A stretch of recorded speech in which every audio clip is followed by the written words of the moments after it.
So this is the last day before Kaylee and I get to sit down and finally watch The Last of Us HBO TV series, episode 1, tomorrow. It's really happening. Oh man, it's really happening. Yeah. This is no false alarm. This is actually going to happen. We're actually going to see this show. So crazy. We've literally been counting down the minutes. Yes. Since we found out. Since we found out this was even going to be happening. A thing. Yeah. So, Jesus Christ. So, oh my God. So, for the last week or so, we went back through to brush up. Not that we really needed it. More that we wanted it. Yeah, we wanted to. To check out The Last of Us Part 1 on the PS5. The remake. It's a little flip cover. It's the best. Reversible cover that we flipped around because, even though it looks exactly the same for the most part. It just has less of the writing on it, so it's like cleaner looking, which I really like. Got that. So, this is just going to be like a review of the remake and the game, and this is going to have heavy spoilers in it for the show, since they did say that the show and the game are going to be really, really similar. Like all the major story beats are going to be the same. So, if you haven't seen the show yet and you don't want any spoilers, check out of this for sure. But if you don't care, or if you've played the game and already know all the goods, hang out and let's discuss one of the 2 greatest games in the history of gaming. So I reviewed and talked about The Last of Us Part 2 on this channel, which I adore, and that immediately might set half of you off and want to burn the fucking internet to the ground and unsubscribe, and that's fine. This is like sorry, I just want to interject really quick, because this is one of the rare times when I genuinely think that people are wrong when they say that this Part 2 is bad. Like, I feel like all the criticisms I've heard about it, I'm just like, you're wrong. Like, you're so wrong. But anyway, we won't talk about it more, because I know we're just doing this one right now. We can talk about it. I don't want to talk about it long. I can definitely agree, like, to an extent. I think that what you're saying, correct me if I'm wrong, but like, it's about quality, right? And it's like, you don't have to like the game.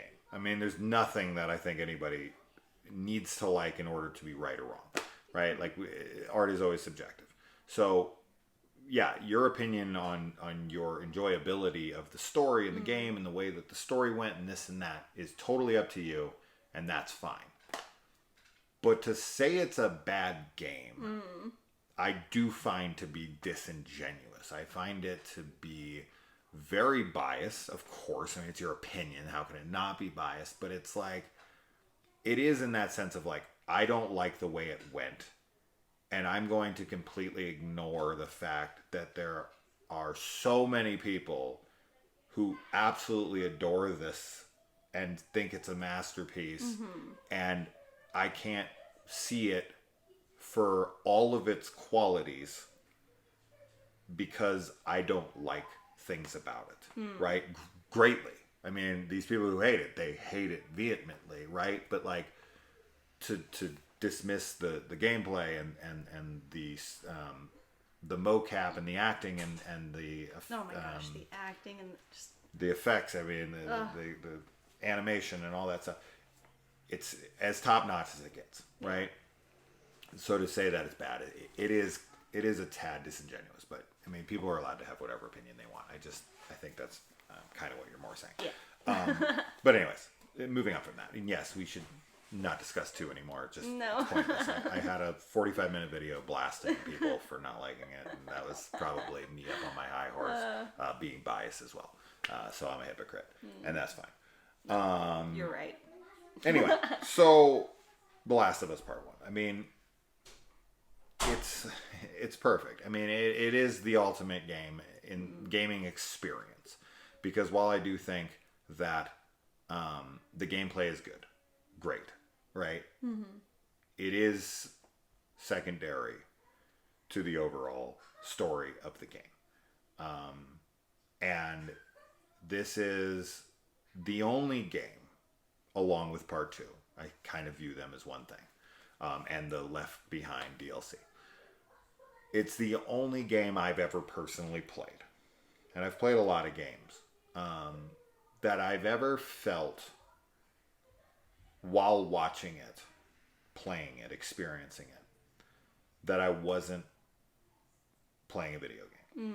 That I was watching a film or even beyond that. I'm so connected to Joel. I'm so connected to Ellie. They're real people. I have no other game I can say that about. Right? Uncharted is my other favorite franchise. Naughty Dog did it again, kind of thing. Nathan Drake is funny as hell. I love him. He's charismatic. He's great. Those cutscenes, everything are super over the top and great. And I do feel like I'm watching a film when I watch that. And maybe in Uncharted 4 Thief's End, towards the end with Nathan Drake and everybody, I can connect a little more because there is a lot of dramatic stuff going on. But it's this one. It's this one that I really just... I'm not there for the game, right? I'm there for the story. And, yes. and I'm so immersed in it that, like, I genuinely, like, I forget that it's a video game. I view it as a film. I view it as, like, these are people that I know and are real. Joel and Ellie are real to me, right? I don't feel that way. I mean, I love other games. I fucking adore other games. I play the shit out of tons of games. I just played Horizon, Zero Dawn, and I played freaking Zelda Breath of the Wild, and there's a couple games I played really recently. But I'm not connected to Link, right? Like, I'm like, I like Aloy. Yeah. But I don't have any, like, I don't think of her as, like, a real person. She looks great. I mean, the graphics are fucking amazing, especially in Forbidden West. I mean, they're stunning. Almost as good, if not as good as this. I mean, they're fucking incredible. But I'm not connected. I'm not, she's not a living, breathing person. Right? And so this is an attachment I've never felt to a video game. It's just... Video games don't have that ability or capacity before The Last of Us for me, where I'm so interconnected with the story and the characters that I genuinely feel like there's that they're tangible and living, breathing things. Yeah, I think, I mean, the story and the acting, there's so much depth there, and they are very realistic as far as, especially with this, like, the remaster, it looks incredible. This is the remake. Or the remake, sorry. The remaster was on the PS4. Right, the remake. Yeah. They look incredible. You know, it looks... It elevates astounding. it dramatically. Yes. But, I mean, it is... I can't think of anything else that I feel the same way towards, like, either in film or in video games or in even, like, books or anything. I really just, like, I heavily connected with both Joel and Ellie for, like, it was just instant. It felt very instant. And, you know, it's actually interesting because there's supposed to be, the way our brains work, whenever you connect to fictional characters, you actually can't tell the difference between, like, a fictional person and a real person as far as the emotions that you, that they bring out of you. Like, you're reacting genuinely as if you would if you were seeing a real person in front of you. But I think that with this story, it's a lot easier for us to kind of get into that mindset of, like, the believability of them being real because of how invested we are in them, you know, from the beginning. Well, I mean, for me, it's like Joel is a character that I relate to so deeply. Like, I feel like if Oliver and Ellie, my daughters, were to be, you know, shot and killed in front of me during some pandemic like this, you know, like Sarah does, I feel like I would become Joel. I feel like I would be so disconnected. I feel like I would not care anymore. And the only thing that may be able to bring me out of it would be something like Ellie, who reminds me of why I cared in the first place, right? Like Ellie comes in and is able to revitalize the memory of Sarah and what it meant to not only be human, but like to care about humanity. Because this is what the story is essentially about, is Joel has completely given up on humanity. He does not care anymore. He commits atrocious acts. And throughout the game, Joel is reminded constantly of how horrible humanity actually is when he's faced with protecting somebody and dealing with just, all of these obstacles and terrible people that are out there. He loses Tess, right? Like, they meet Henry and Sam and they're dead, right? Every good thing dies. And there's these terrible people out there that are thriving, and until Joel meets them, he's the one that makes them meet their maker, so to speak. But like, it seems like the bad is winning, right? Like, it's just so overrun with terrible things, whether it's the infected, right, or it's cannibals, or it's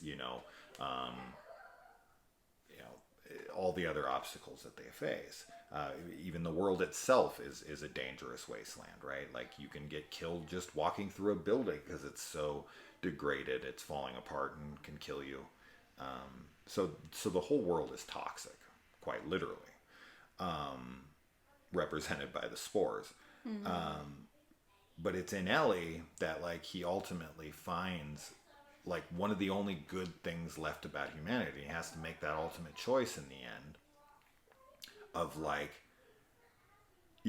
do I save humanity, or do I save the girl who reminded me of why, humanity is worth saving, right? And she's the person, it's like, no, she's the good in this world, right? Like, I don't give a fuck about anyone else. I've been out there. Every good thing in my world dies, and I can't let this girl die. And it's selfish, right? It is selfish.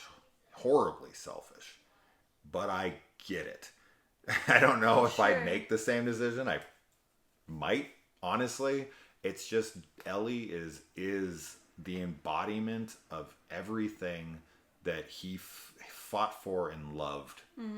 And now she's going to be taken from him. And it's to save a whole bunch of faceless people, 99% of which he's in his life that he's encountered post this pandemic are terrible people. Well, and it's like, I ain't giving up Ellie to save the fucking cannibals. I'm not giving up Ellie to save the humanity. Fuck humanity. I love Ellie more than humanity. Yeah, I mean, I think, like, watching their relationship develop is definitely one of the joys and heartbreaks of the game, of course, because there's a lot going on there. But I think that, really, like, Joel doesn't want to have the human connection anymore. I know he's with Tess, but it's not the same. They're just kind of surviving, and it's not as deep as what he develops with Ellie, although obviously it's very much a father-daughter bond and not a romantic one. But I think that message is very, like, poignant for the game, especially, like, thinking about how, like, humans need other humans.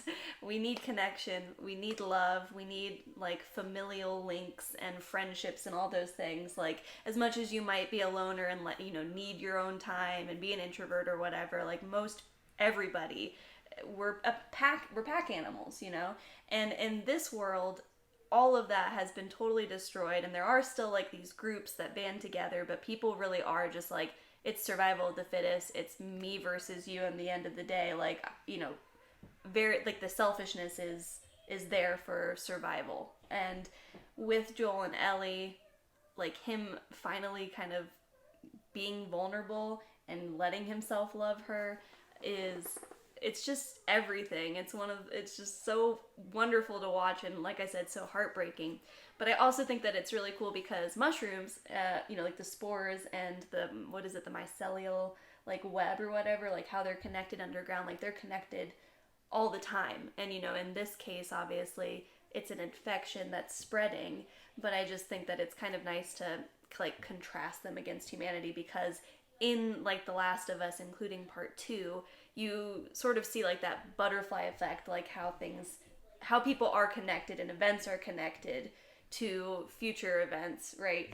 And like, you kind of can't escape that, and you can't escape your past because it will impact your future. But I love it so much. I definitely have a different connection than you do, because as far as, like, with Joel and Ellie, I don't have a great relationship with my dad, so seeing, like, their story develop was, like, it was kind of, it's definitely hard to experience at times, because it's kind of like, I want that relationship, but that's part of the beauty for me too, is getting to kind of vicariously live through the characters and feel that emotion, and that the father-daughter bond that's there.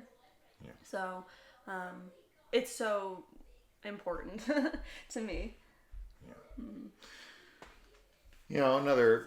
Another great thing is kind of how their roles reverse from the beginning of their meeting to the end of this game, where Joel is the withdrawn one who is very stuck in his head thinking about things that have happened and doesn't want to deal with the truth. And Ellie is more of the lighthearted one who wants to talk and try to connect and, has hope. And throughout the events of the game, it's kind of tragic, because by the time Joel gets to that point, Ellie now is the one who has all the attributes aforementioned with Joel, right? Like, once she's taken from the Fireflies in Salt Lake, and he's driving them back in the car, and they're on their way to Jackson. She's now the one who is questioning things, and is quiet and reserved, and is jaded. Yeah.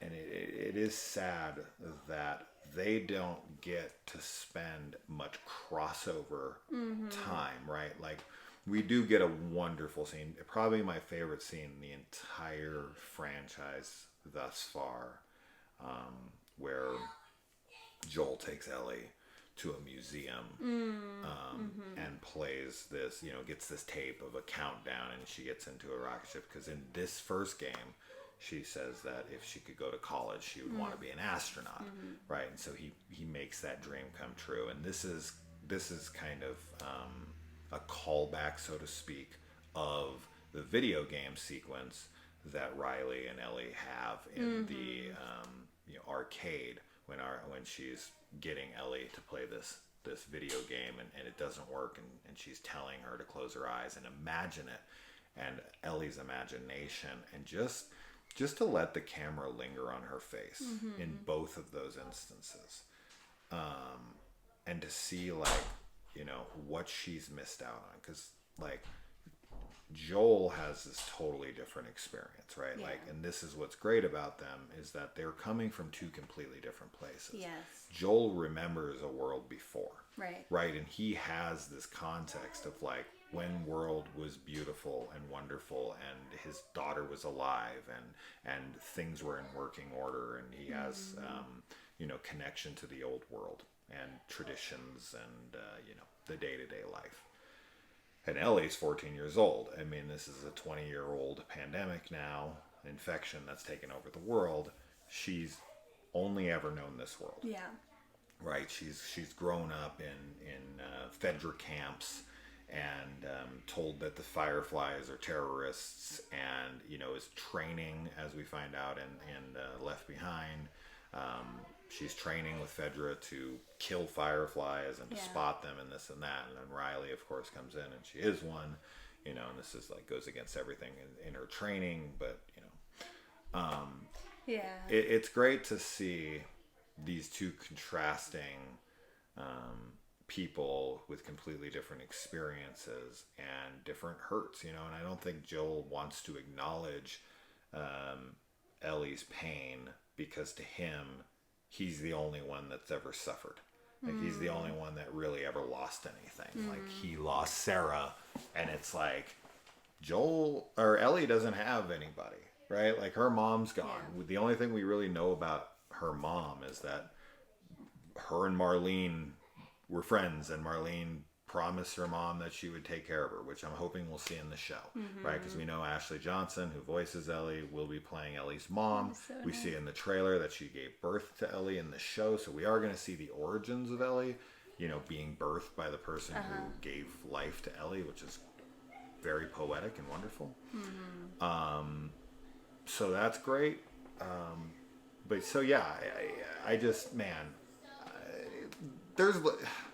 I feel like I could talk about this game for 10 hours. Like, I feel like there's so many things, so many minor details, so many tiny little things where I could just gush about the stupidest shit, like Joel finding these comic books, Savage Starlight, and wanting to take them to her, and him getting, that's like building his enthusiasm and connecting to her as a child.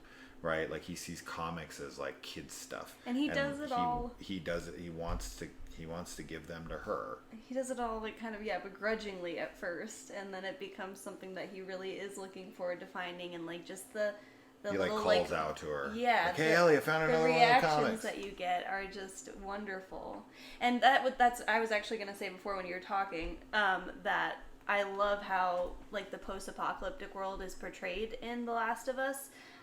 Because I know, like, like The Walking Dead, like, we get some of that in there too, in the comics, but I think that it really shines in The Last of Us because just, like, the set, like, the sets or the landscapes that you go through, like, the different buildings, like, when you're at the college and you can, like, see, you're going through all these dorms and just seeing, like, the letters that you find from people, like, journals of, these college kids or whoever, and kind of getting this snapshot of what life was like right before everything, or during at the beginning or whatever. Like, it's very immersive and makes it feel more real. Feels very realistic. Right. And of course, just the way that the buildings and everything looks being reclaimed by nature, there's something definitely like weirdly appealing about post-apocalyptic settings, because it does sort of feel like, that return to nature, there's a peacefulness to it in some ways, because I think that a lot of people can relate to the sentiment that, like, humanity's not doing a great job at taking care of the planet or taking care of each other. So, sometimes, like, I definitely fall into that kind of, I won't say nihilistic, because it's not really that, but just kind of like, maybe humans have had their time on the planet. And so there is a little, kind of bitter satisfaction in post-apocalyptic stories. But especially with The Last of Us, I just find something about it to be kind of comforting in a really weird way, even though, obviously the reality of living in that world would be terrifying because, I would not want to be chased by clickers or infected or anything. But I just, as far as the aesthetics of the game go, I think that's worth mentioning. Sure. I mean, it kind of reminds me of, something like 10,000 BC or something where, man, or Far Cry Primal, if we're talking about video games, where you have like early man out in the wilderness and there's threats around every corner. Yeah. But there's also a beauty in nature and, our human connection to it and how we're frail, but we're also just like part of the system, right? And now we control everything, right? Like we control the elements. We dam the waters, and we, Jesus Christ, there's so many things we do. There's also the Ellie reads a diary entry at one point, and there's a scene where she's like, that's like what people worried about, like boys and like the clothes and stuff. And that's the other part of the post-apocalyptic genre, is that, we have so much at our fingertips and so much convenience and so much entertainment and so much distraction and everything now that, going to a post-apocalyptic world, kind of like everything has to be what you need and like no excess, right? Like all of your supplies are for survival, and it's the same with the relationships, unfortunately. Like it's what you can actually like bring with you. And this so is illustrated very well in the Henry and Sam scene. And Sam is a kid, right? And he wants a toy, which is actually kind of reminiscent, of course, of the Quiet Place scene. Yeah. But Henry's like, no. You're not, the rules. You're not allowed to take literally anything you don't need. Yeah. Very Spaceballs. Only bring what you need to survive. This is my industrial strength hairdryer, and I can't live without it. Yeah, like it says a lot, right? Because obviously, like, children need, not even children, like everybody needs things that they can play, that make them happy, that don't necessarily have like a function other than just like, this thing makes me happy and I'm gonna bring it with me. Like for Ellie, it's the comics, right? So it's really sad to see that interaction because, Henry's trying to take care of him. He's trying to prepare him and kind of harden him. And that's what a lot of, that's what all kids that grow up in that world have to deal with. And that's why Ellie is such a spark. She's that diamond in the rough, because even though she was, put under as much hardening as anybody else, she still has that childlike, and she is a child, but she still has the hope until we get to the end of the game, which is why, whole story is it's a tragedy, a really, really heavy tragedy. And this game, like, I definitely get emotional, and there's some times when I definitely tear up, but really the second game and everything that happens afterwards is where I'm like totally destroyed, and I cry through like 90% of the game because it just breaks my heart so much, but I am like you. I feel like I could talk about it for a really long time. I had like 3 things to say. I think I can remember a couple of them. Just kind of piggybacking off of what you said and adding to it. Number 3, starting last because it's the thing I remember the best here, is speaking of like game 2 and its connection to how tragic the story is. There was a wonderful foreshadowing moment in this game with Ellie. It's in the DLC Left Behind, I think. Or is it Sam? I think she says it's a Sam. Yeah, he's asking her. She's like, my worst fear is being alone. Yeah. And oh my good God. Oh my God. It's to know how game 2 ends. To know Ellie is literally all alone. Oh my God. And you just want to protect her from it. You just are like, no, be happy. Why can't you guys be happy? Sure. And that's the tragedy of it, because like, if she could just have fucking stayed at home with Dinah. Oh my God. Ugh. Yeah. So sad. Well, and like, again, like that's what I mean, like with Joel, like the choices that he makes in this game affect everything going forward. And it impacts not even just like the impact of like, we're not making a cure for the world, like that of course is like huge, but then all of the smaller groups and the other like just individuals that it affects and changes the lives of, like, and it sucks because that position that he's in is one where it's like, as you said in the beginning, he sees all these horrible people. And it's like, he doesn't want to sacrifice Ellie. And I think that for a lot of people in that position, like, it would be near impossible to, like, give up the person that you love. Yeah. For the sake of everybody else. Like, it takes a lot of courage and sacrifice to do that. And Joel he does not want to give her away like that. And I can't say I blame him, but yeah. This is why I'm such a staunch defender of Game 2, is because of the story being told here.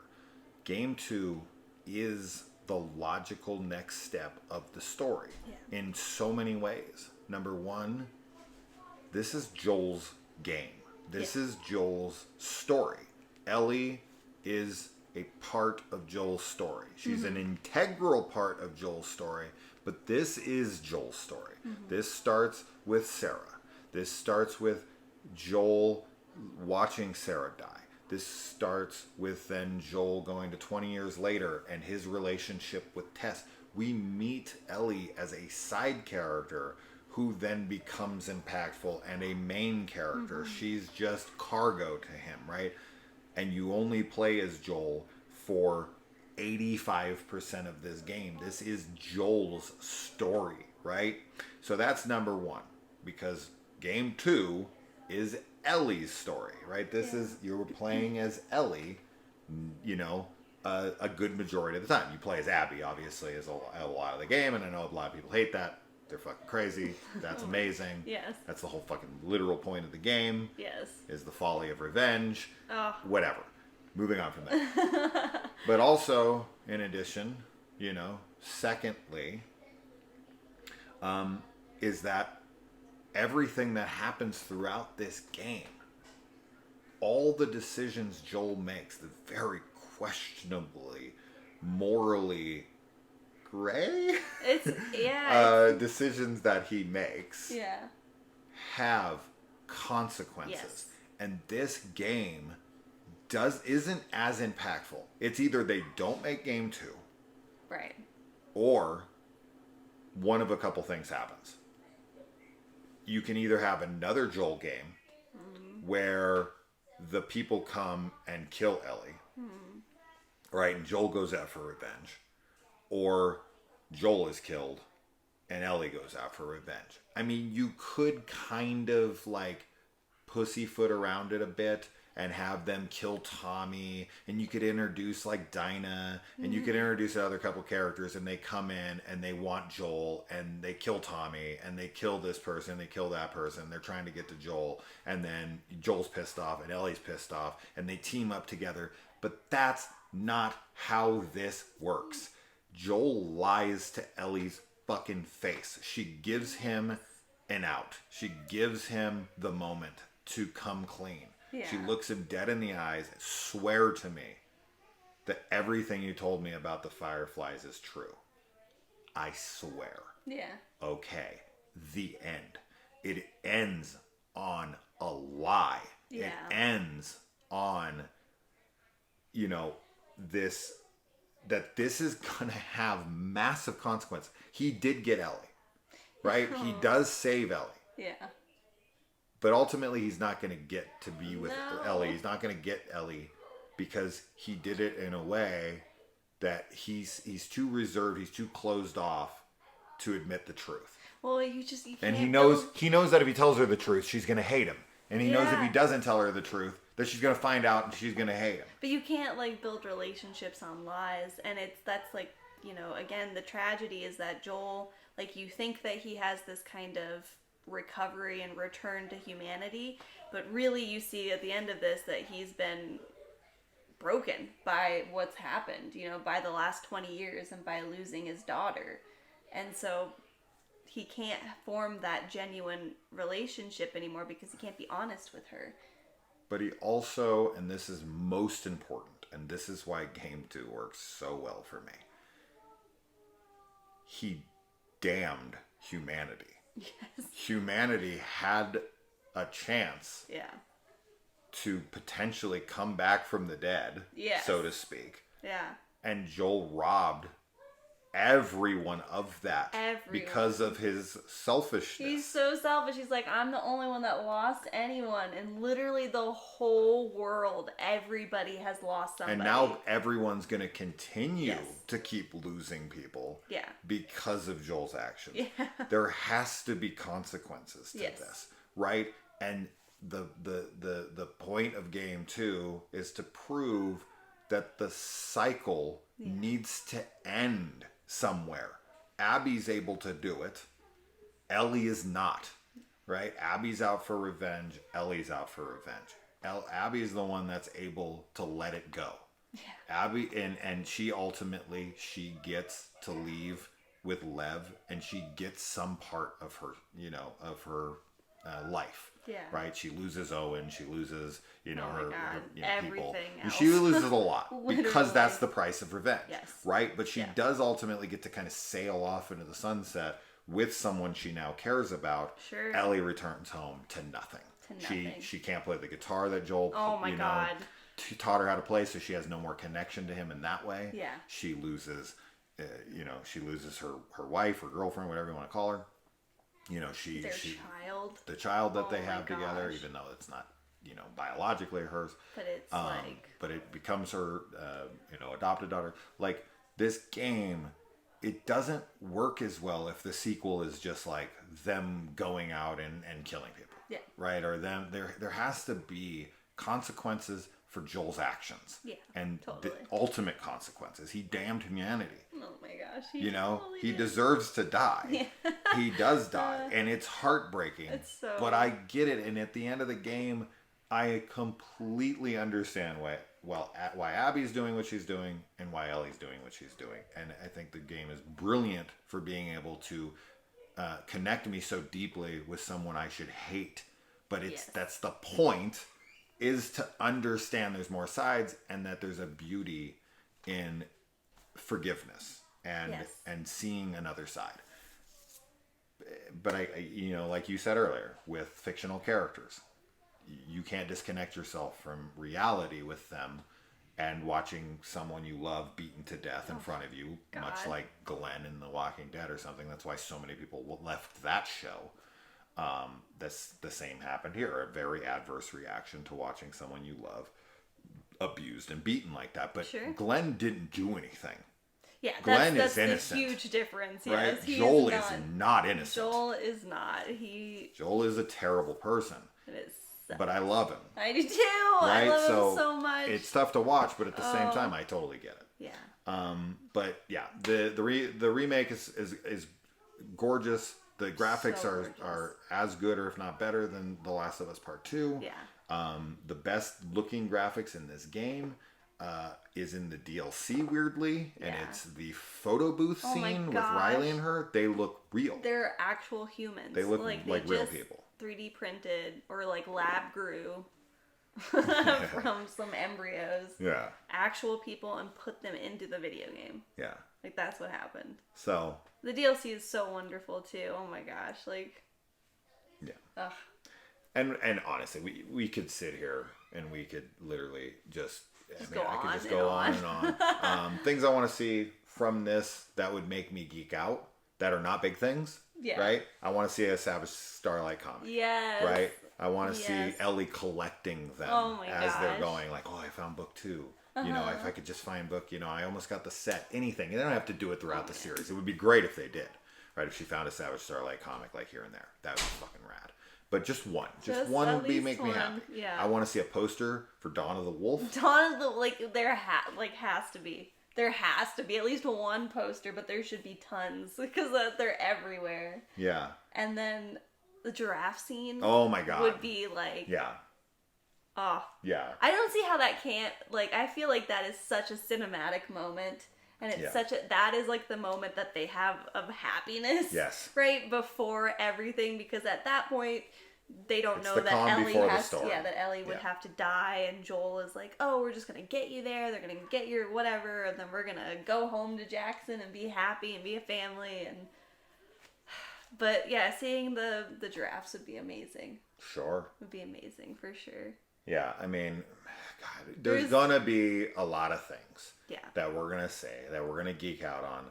that anybody who's not played the games or people who don't love the games as much as we do, they're not going to care. Yeah, they're gonna. We're gonna be like, when we review it, we're gonna gush about it for like 5 minutes, and people are gonna be like, "Dude, move on from Sarah's shirt matching the one in the game," but like, which we already know happens. And seeing Sarah wearing her shirt is like, yes, yeah, right? I know, it's so exciting. The trailer obviously having the song that Joel and Ellie are listening to when they're in the car, and Ellie like sees her first dick in a.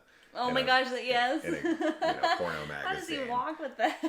I want to see what all the fuss is about. Yeah. Stuff like that, or Take On Me, which she sings to Dinah in part 2, being in the trailer, and stuff like that. I'm just gonna fucking geek about every stupid little fucking thing. If I see Joel's guitar with the little butterfly on it or whatever, like that kind of stuff, it's gonna be those little things that are gonna be like, oh, I'm in. Yeah. I'm 100% in. I'm gonna see it. I want to see Pedro Pascal play it. I want to hear, Through the Valley, Shadow, like that die. Kind of stuff. Like, oh god, I gotta. I know, but I'm not. It also is gonna kill me because I'm just gonna be like, no. So anyway, we're very excited. We're so excited. In 20 minutes, it will be officially today that we get to watch The Last of Us. Insane. So, hopefully, we didn't talk for so long that the fucking recording stopped, because that would be tragic. That would be tragic. But yeah, what are your favorite parts of the game? If you made it through all of this, as you can tell, we are massive fans of The Last of Us. Kaylee has the Ellie tattoo from part 2. If you never saw it for some reason, I'm sure we showed it enough. But if we're talking about The Last of Us, it's hard not to point it out. Yeah. If I was a girl, I would have had it already. It's so. But perfect. I don't know. I would feel weird. I don't know what Last of Us tattoo to get. I've always wanted one since I played this back 10 years. 10 years. This game's 10 years fucking old now. That's crazy.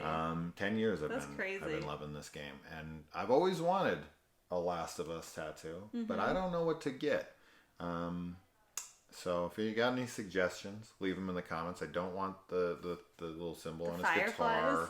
I don't want this firefly symbol. Fuck them. When you're lost in the darkness. When you're lost in the darkness, look for the light is a cool sign. Is like a cool saying. Yeah. I'll just get a Fedra tattoo. Oh my god, a Fedra tattoo. You should get a Savage Starlight comic. You could get like Ellie and Joel, like at the museum, like a little astronaut helmet, man. Something like that, or giraffe. Like a little, like, if you want to do all, like, wholesome and, like, good feels. Or I was saying you should get, like, a clicker or, like, some infected.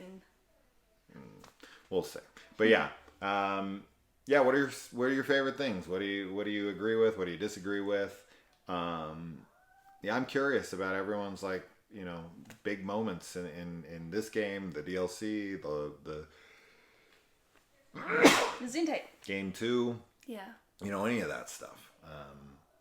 I'm gonna get. We have the Last of Us Part 1 and 2 art books, and I definitely want to peruse those before and after the show to kind of like see concept art and see if like something was taken from there that was never used in the game.